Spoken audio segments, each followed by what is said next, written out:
Rajya Sabha MP Sanajaoba today drew the attention of Parliament and sought National Heritage Site for Koirengei Airfield by citing the historical significance of this airfield during Battle of Imphal of World War II. In his address in the Upper House, MP Sanajaoba maintained that the Koirengei Airfield was constructed by American engineers in 1942-1943 and played huge role for Allied defense during Battle of Imphal. While elaborating the historical significance of this airfield, MP Sanajaoba urged Centre to preserve this site as a national heritage site.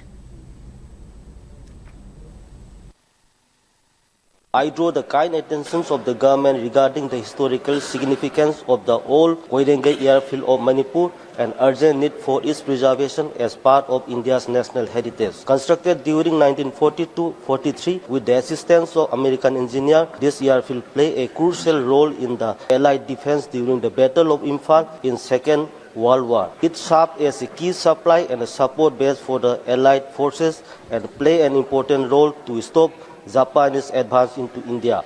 Earlier in 1942, when Japanese forces advanced into Burma, Imphal Valley became a major route for the evacuation of civilians. This airfield served as an important humanitarian corridor where displaced families, children and the sick received food, shelter and medical assistance. The physical remains of this airfield are gradually disappearing due to unregulated constructions and military presence. People of Manipur are also very disappointed to see the deteriorating conditions of the airfield. Preserving this site will protect its historical legacy and will enable future generations to understand India's wartime resilience and humanitarian commitment.